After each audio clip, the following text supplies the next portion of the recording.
Nelayan tradisional Desa Raja Bejamu, di Kabupaten Rokan Hilir Riau geram terhadap kapal penangkap ikan dengan menggunakan alat tangkap ikan secara ilegal di zona jarak terlarang. Sebuah kapal pukat harimau, milik Tony yang berasal dari Provinsi Sumatera Utara masuk ke wilayah tangkap Rohil menggunakan alat tangkap ikan di zona terlarang. Pukat harimau atau pukat hela berkantong GT 60-100 dilarang secara nasional karena merusak dasar laut dan memusnahkan biota perairan. Menyikapi hal itu, kemudian beberapa nelayan setempat melakukan peneguran didampingi tokoh masyarakat dan awak media pada 13-14 November tahun 2025 secara damai tanpa kekerasan dan pemerasan. Pemilik kapal, Tony bahkan mengakui kesalahannya dengan menandatangani surat pernyataan bermaterai.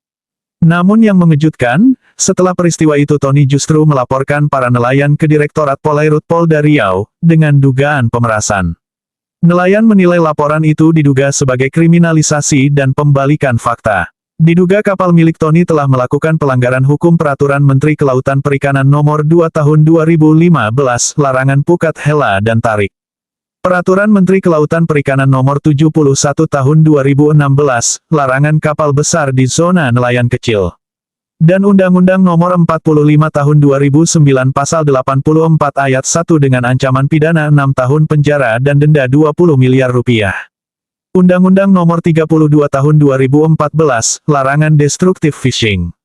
Dan para nelayan menyebutkan, bahwa mereka memiliki bukti-bukti, seperti surat pernyataan permohonan maaf dan perdamaian bermaterai, rekaman video dan foto juga saksi, dan penegakan hukum peraturan resmi perikanan. Kuasa hukum nelayan, Andreas Hutajulu SHMH menyatakan siap melakukan perlawanan hukum, dengan membuat laporan balik. Para nelayan menuntut agar dilakukan penindakan tegas kepada pelaku yang menggunakan alat tangkap ilegal, dan keberpihakan pemerintah pada nelayan kecil, dan proses hukum objektif berbasis fakta.